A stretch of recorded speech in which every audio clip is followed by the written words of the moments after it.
तुम्हें अपने आसपास लोगों को ये बोलते हुए सुना होगा कि कैसे स्किन केयर लड़कियों का काम है, लड़कों का नहीं। जिसकी वजह से होता ये है कि जो लड़कों के पास पोटेंशियल था गुड लुकिंग दिखने का, वो अपनी स्किन क्वालिटी को इम्प्रूव ही नहीं कर पाते और at the end average looking ही रह जाते हैं। आज भी लोग किसी डर्मेटोलॉजिस्ट को दिखाने से ज़्यादा अपनी स्किन प्रॉब्लम्स को छुपाना प्रेफर करते हैं, जिसकी वजह से थ्रू आउट द लाइफ उनकी स्किन क्वालिटी बहुत बुरी हो जाती है। इसलिए बेटर यही रहेगा कि लोगों को साइड करके प्लीज़ अपने स्किन केयर पे इन्वेस्ट करना शुरू करो, नहीं तो 30-40 तक आते आते हो सकता है अपनी एज के डबल दिखने लगो।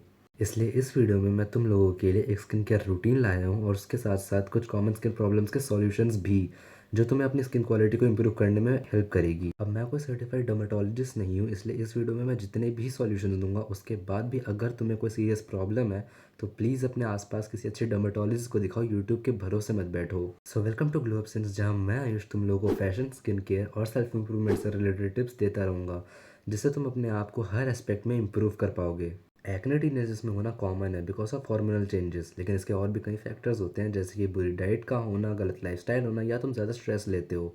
स्ट्रेस तुम्हारे कॉर्टिसोल लेवल्स को इम्पैक्ट करती है, जिससे तुम्हारे ऑयल ग्लैंड स्टिमुलेट होते हैं, बेसिकली तुम्हारे एक्ने वर्स कंडीशन में पहुंच जाते हैं। अब इसको ट्रीट करने के लिए तुम एक जेंटल सैलिसिलिक एसिड क्लेंजर, एक नायासिनामाइड सीरम, एक मॉइस्चराइजर और एक सनस्क्रीन का यूज़ कर सकते हो। क्लेंजर तुम्हारे फेस को जेंटली एक्सफोलिएट करेगा और इसकी एंटी इन्फ्लेमेटरी प्रॉपर्टीज तुम्हारे फेस पे होने वाली रेडनेस और स्वेलिंग को रिड्यूस करेगी। सीरम तुम्हारे सीरम प्रोडक्शन को कंट्रोल में रखेगा और मॉइस्चराइजर और सनस्क्रीन तुम्हारे फेस पे पोस्ट एक्ने पिगमेंटेशन को होने से रोकेगी। काफ़ी लोगों के फेस पे डार्क स्पॉट्स या अनइवन स्किन टोन होती है, जिसे हाइपर पिगमेंटेशन कहते हैं। ये सन एक्सपोजर, हार्मोनल इम्बैलेंसेस या फिर एक्ने से होने वाली पोस्ट इन्फ्लेमेटरी मार्क्स की वजह से होती है। अब जितनी जल्दी ये होती है, इसको परमानेंटली क्योर करना उतना ही हार्ड है। इसलिए तुम्हें अपने स्किन केयर रूटीन के साथ कंसिस्टेंट रहने की बहुत ज़रूरत पड़ेगी। मॉर्निंग रूटीन में विटामिन सी सीरम को इंक्लूड करना शुरू कर दो, क्योंकि वो तुम्हारे डार्क स्पॉट्स को ब्राइटन अप करने में हेल्प करेगा। साथ में तुम एक ग्लाइकोलिक एसिड को एक्सफोलिएटर की तरह यूज़ कर सकते हो, हफ्ते में 1-2 बार, लेकिन उससे ज़्यादा मत करना। और एक अच्छा सनस्क्रीन जिसका SPF 30+ हो, उसका डेली यूज़ तुम्हारे पिगमेंटेशन को फर्दर डैमेज से बचाएगा। ड्राई स्किन ज़्यादातर नॉर्थ इंडिया में कॉमन है बिकॉज ऑफ हार्श विंटर्स, लेकिन इसके अलावा डिहाइड्रेशन और हार्श सोप्स भी इसके मेन कॉजेस हो सकते हैं। इसलिए फेस वॉश की जगह एक जेंटल हाइड्रेटिंग क्लेंजर का यूज़ करो, क्योंकि वो तुम्हारे फेस पे प्रेजेंट नेचुरल ऑयल्स को बिना स्ट्रिप ऑफ करे फेस को क्लीन कर देगा। इसके साथ मॉइस्चराइजर यूज़ करो जिसमें हाइलुरोनिक एसिड की प्रॉपर्टीज़ हो। अगर तुम्हें एक्सफोलिएट भी करना है तो किसी हार्ड स्क्रब की जगह तुम एक केमिकल एक्सफोलिएंट का यूज़ कर सकते हो, जो तुम्हारे डेड स्किन सेल्स को रिमूव करेगा और एक सॉफ्टर स्किन को प्रमोट करेगा। अपनी हाइड्रेटिंग प्रॉपर्टीज़ की वजह से मॉइस्चर होल्ड करते हैं तुम्हारे फेस पे, जिससे तुम्हें ड्राई स्किन की प्रॉब्लम और भी कम देखने को मिलती है। वैसे तो डार्क सर्कल्स के होने के कई रीज़न होते हैं, जैसे कि ज़्यादा स्ट्रेस लेना या तुम्हारे जेनेटिक्स ही वैसे हो सकते हैं, लेकिन आज के टाइम पे सबसे बड़ा रीज़न डार्क सर्कल्स का डूम स्क्रोलिंग है लेट नाइट तक, जो ज़्यादातर टीनेजर्स में ही कॉमन है।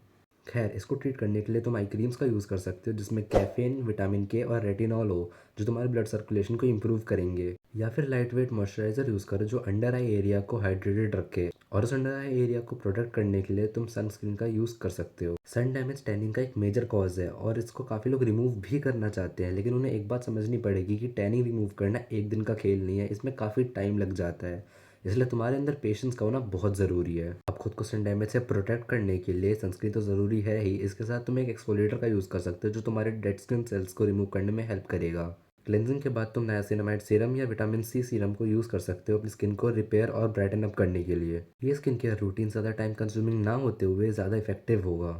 अब तुम इस रूटीन को सुबह यूज़ कर सकते हो या मेरी तरह शावर के बाद, क्योंकि एक वार्म शावर के बाद तुम्हारे फेस के पोर्स ओपन हो जाते हैं, जो इन स्किन केयर प्रोडक्ट्स को और अच्छी तरह से एब्जॉर्ब होने में हेल्प करते हैं। क्लेंजिंग तुम्हारे रूटीन का फर्स्ट स्टेप होने वाला है, क्योंकि ये तुम्हारे फेस से सभी डर्ट, ऑयल और स्वेट को रिमूव कर देता है। क्लेंजर के बाद तुम एक टोनर का यूज़ करो जो तुम्हारे स्किन के पीएच लेवल को बैलेंस करने में हेल्प करेगा। अब जैसे अगर मुझे अपनी स्किन ब्राइटन करनी है तो मैं विटामिन सी सीरम यूज़ करता हूँ, वैसे ही तुम भी सीरम को अपने स्किन रिलेटेड इशू के हिसाब से यूज़ कर सकते हो।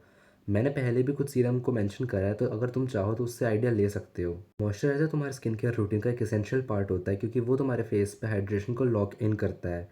अब तुम अपने स्किन टाइप के हिसाब से मॉइस्चराइजर को चूज़ कर सकते हो, जैसे कि ऑयली स्किन के हिसाब से अलग मॉइस्चराइज़र आता है और ड्राई स्किन के हिसाब से अलग मॉइस्चराइज़र आता है। ये तुम्हारे स्किन केयर रूटीन का सबसे लास्ट और इम्पॉर्टेंट स्टेप होने वाला है, क्योंकि यही तुम्हारी स्किन को सन की हार्मफुल यूवी रे से प्रोटेक्ट करेगा और फर्दर डैमेज से बचाएगा। अब इनका क्वेश्चन था डार्क स्पॉट्स और ओपन पोर्स का, जिसमें मैंने डार्क स्पॉट्स का आंसर हाइपर पिगमेंटेशन वाले टॉपिक में ही दे दिया है, और बात आई ओपन पोर्स की, तो तुम उनको परमानेंटली पूरा क्लोज नहीं कर सकते हो, उनको श्रिंक ज़रूर कर सकते हो, लेकिन अब तुम इसको ट्रीट करने के लिए एक gentle salicylic acid cleanser use कर सकते हो और उसके बाद नाइसिनामाइड सीरम को डे एंड नाइट रूटीन में ऐड करना। और रेटिनॉल को तुम अल्टरनेटिव डेज पे नाइट रूटीन में यूज़ कर सकते हो। और बस तुम्हें इस रूटीन के साथ कंसिस्टेंट रहने की ज़रूरत है। बाकी अगर तुम्हें स्किन केयर प्रोडक्ट्स के रिलेटेड सजेशन चाहिए तो तुम मेरे को कमेंट सेक्शन में बता सकती हो, मैं उसके लिए भी एक वीडियो ले आऊँगा। इसके अलावा मैंने कुछ कॉमन प्रोडक्ट्स की लिंक डिस्क्रिप्शन में दे दिए, तो you can check it out also. अब इस वीडियो के थ्रू तुम्हें अगर कोई भी नॉलेज या हेल्प मिली हो तो तुम इस वीडियो को लाइक कर सकते हो, कमेंट में अपने क्वेश्चंस या डाउट्स पूछ सकते हो। और अगर तुम भी अपनी पर्सनैलिटी और माइंडसेट को डेवलप करके आगे निकलना चाहते हो तो इस चैनल को सब्सक्राइब कर लो, क्योंकि नेक्स्ट वीडियो इसी टॉपिक पर होने वाली है।